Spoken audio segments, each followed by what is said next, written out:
Chairman, I'd like to take this opportunity in my first speech of the 51st Parliament to congratulate the government. And it's to congratulate it for consistency, because it has consistently advocated for flexibility and choice for its mates, not for others. And I'll go back to 1992. I wasn't here then, I was here a year later.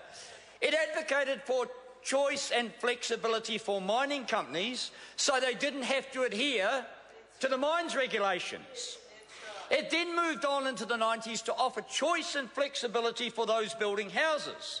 So we had building deregulation, and then we had choice and flexibility in the electricity sector. Mr. Speaker, as I look at part one here, what this legislation is going to do is change the balance and give choice and flexibility to the mates of the National Party, and as my colleague says, those who have the interest of capital over Labour, give them the choice and flexibility and leave nothing for the working New Zealander.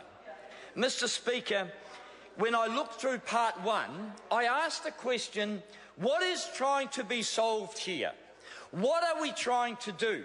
Or what is the government trying to do? And I go to the regulatory impact statement, Mr. Speaker, and it says in there from the government itself, quote, "There is limited evidence on the size and underlying causes of the problems being assessed. While the department is able to access data and conclusive, the department does not have data on how much bargaining has been initiated and not concluded, and on how long average or bargaining takes." The point being, Mr. Speaker, they don't actually know what they're trying to solve here, other than an ideological approach that says we will try to crush the unions and any organisation of labour and offer absolute flexibility to the free market ideologues. Now, Mr. Speaker, there have been a few of them over there. These are people who advocate for free and open markets. The dairy industry, Mr. Bennett over there, be one of them. He actually supplies a company that is forced to take milk from any dairy farmer that wishes to supply it, Mr. Speaker. This is not choice and flexibility for Fonterra. In fact, the conclusion of that, and Mr. Speaker, let's go and look at a few other organisations, right? So complete choice and flexibility would mean that any manufacturer could do what they like, doesn't have to be part of an organisation. In fact, what we have, Mr. Speaker, because part one, if Mr. Bennett would like to know reference, Mr. Speaker, part one makes reference for the ability for employers to opt out or not conclude any negotiations.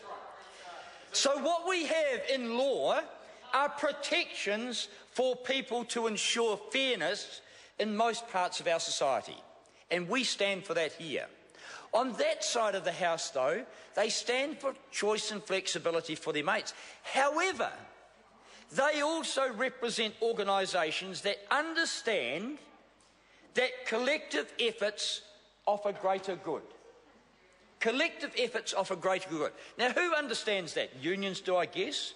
So too does Business New Zealand, because they come together to advocate for what they want. The Manufacturers Association, the Hospitality Association, Tourism Industry, Federated Farmers come together to advocate for one another for fairness in terms of RMA reform, in fact contractual arrangements with chair milkers, contractual arrangements with companies. They need protections to ensure their operations are fair and balanced. So too do workers. So too do workers. And this government has consistently trod on the efforts of workers and the unions to represent them in the belief that choice and flexibility delivers better outcomes. That is absolute hypocrisy. Absolute hypocrisy. That they can advocate and allow unity on one side and then try to destroy and break down, Mr. Chairman,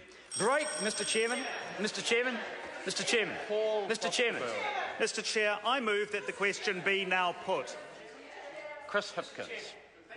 Thank you very much, Mr Chair. Mr Chair, I want to speak specifically about